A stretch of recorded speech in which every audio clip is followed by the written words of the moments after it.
नमस्कार दोस्तों, कैसे हैं आप सभी। मैं विष्णु कुमार है आप सभी का अपने YouTube चैनल के इस वीडियो पर हार्दिक स्वागत करता हूं। दोस्तों, इस वीडियो के माध्यम से मैं आप लोगों को कॉम्पिटिटिव एग्जाम से जुड़े हुए टोटल 30 VBI वस्तुनिष्ठ प्रश्न बताने वाला हूं, जो आप सभी के होने वाले किसी भी कॉम्पिटिटिव एग्जाम के लिए बहुत ही ज़्यादा महत्वपूर्ण होंगे। दोस्तों, यदि आप लोग भी किसी कॉम्पिटिटिव एग्जाम की तैयारी कर रहे हैं तो आप सभी इस वीडियो को ध्यान से देखिएगा, क्योंकि इस वीडियो के माध्यम से मैं आप लोगों को समान ज्ञान से संबंधित टोटल 30 VBI ऑब्जेक्टिव प्रश्न बताने वाला हूं। तो चलिए पहले नंबर के सवाल पर आते हैं। दोस्तों, यहाँ पर पहला सवाल है, भारतीय संविधान में संघीय शब्द का उल्लेख कहाँ है।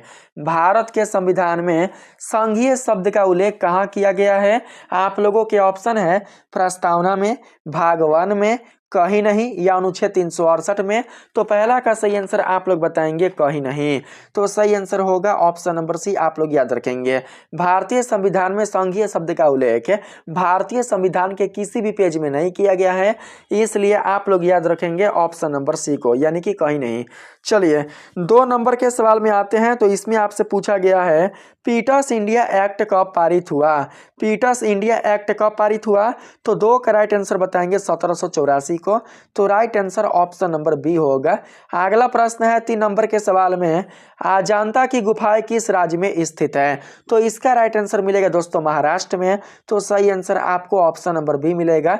4 नंबर के सवाल में कहा गया है, द्वितीय गोलमेज सम्मेलन में भारतीय राष्ट्रीय कांग्रेस का प्रतिनिधित्व किसने किया। तो 4 के राइट आंसर बताएंगे आप लोग महात्मा गांधी ने। तो सही आंसर होगा ऑप्शन नंबर बी। 5 नंबर के सवाल में कहा गया है दोस्तों, भारतीय संविधान का कौन सा अनुच्छेद राष्ट्रपति शासन से संबंधित है।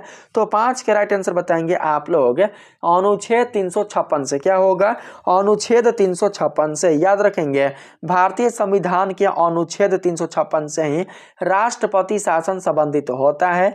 तो 5 के राइट आंसर बताएंगे ऑप्शन नंबर बी। यहाँ पर 6 नंबर के सवाल में आते हैं। तो इसमें आप लोगों से पूछा गया है, 6 नंबर सवाल है ना। 6 नंबर के सवाल में कहा गया है, भारतीय स्टेट बैंक की स्थापना कब हुई। भारतीय स्टेट बैंक की स्थापना कब हुआ था। तो 6 का राइट आंसर बताएंगे आप लोग 1955 को। तो सही आंसर मिलेगा ऑप्शन नंबर ए आपका राइट आंसर होगा दोस्तों। 7 नंबर के सवाल में चलते हैं। तो देखिए 7 नंबर सवाल है आपके पास, खिलाफत आंदोलन किस वर्ष प्रारंभ हुआ। तो 7 का राइट आंसर बताएंगे आप लोग 1920 को। तो सही आंसर ऑप्शन नंबर सी होगा। अगला प्रश्न है 8 नंबर के सवाल में, भारतीय राष्ट्रीय कांग्रेस का पहला अधिवेशन कहाँ हुआ। तो 8 का राइट आंसर आप लोग बताएंगे मुंबई में। तो सही आंसर इसका होगा ऑप्शन नंबर बी। 9 नंबर के सवाल में चलते हैं। तो इसमें पूछा गया दोस्तों, सूर्य में ऊर्जा किस प्रक्रिया से उत्पन्न होती है। तो इसका राइट आंसर आप लोग बताएंगे नाभिकीय संलयन से।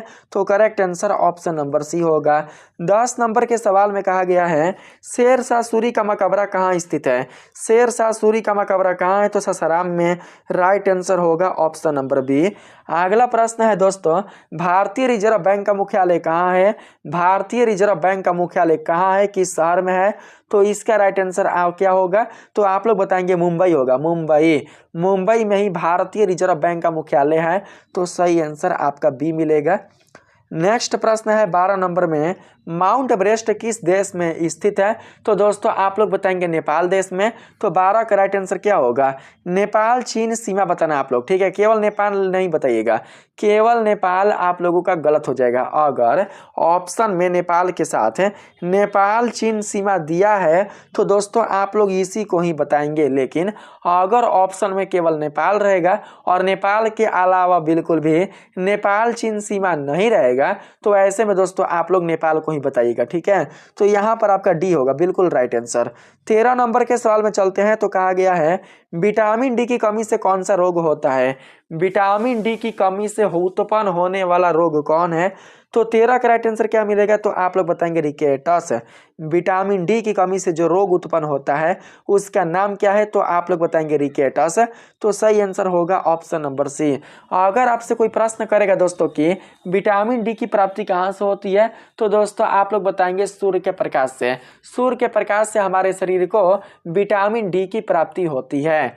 चलिए अब हम 14 नंबर के सवाल में बढ़ते हैं। तो कहा गया है, भारतीय संविधान का कौन सा भाग नागरिकता से संबंधित होता है?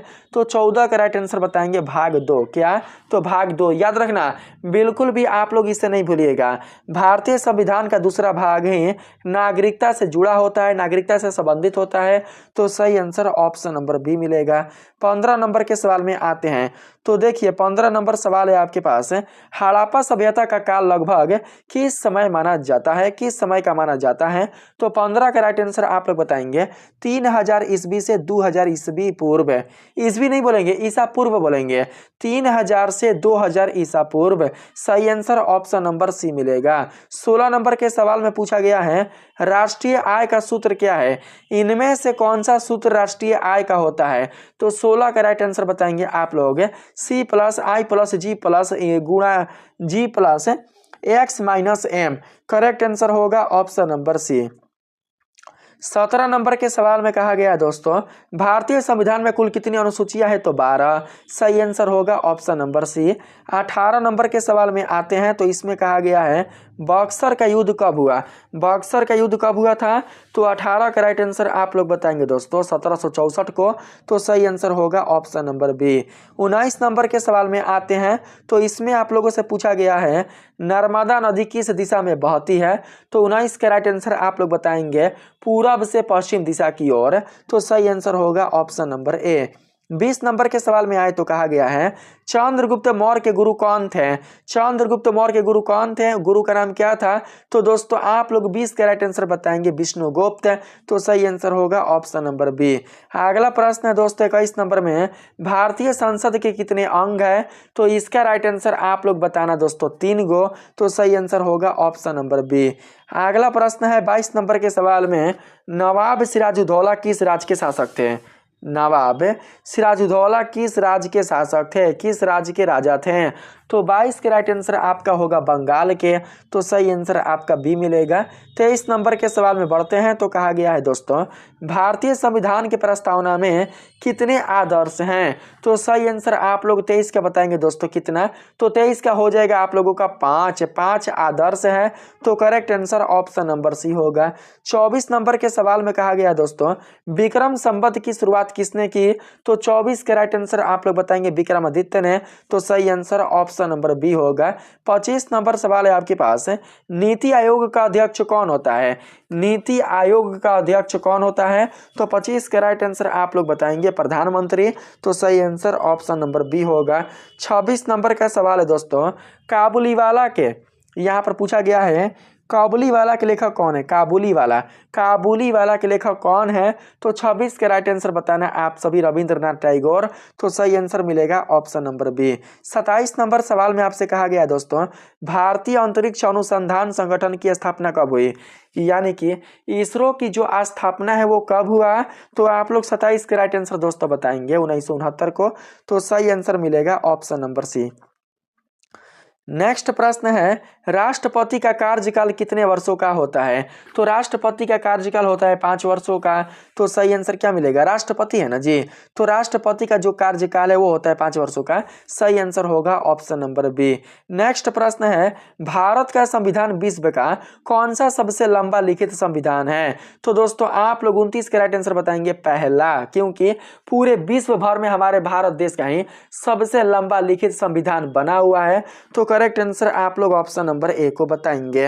अगला प्रश्न है 30 नंबर के सवाल में काकोरी कांड किन क्रांतिकारियों से संबंधित है? तो सही आंसर आप लोग 30 का बताएंगे राम प्रसाद बिस्मिल से। किससे? राम प्रसाद बिस्मिल से। तो सही आंसर मिलेगा ऑप्शन नंबर सी। तो दोस्तों मैंने आप लोगों को इस वीडियो में टोटल 30 ऑब्जेक्टिव प्रश्न बताया है। यदि आप लोगों को यह वीडियो अच्छा लगा है तो आप सभी इस वीडियो को जरूर से लाइक करिएगा और जितना हो सके उतना आप सभी वीडियो को शेयर करने के साथ साथ चैनल को सब्सक्राइब करना बिल्कुल भी नहीं भूलिएगा। चलिए मिलते हैं फिर से एक नए वीडियो में, तब तक के लिए आप सभी को दिल से धन्यवाद। राधे राधे।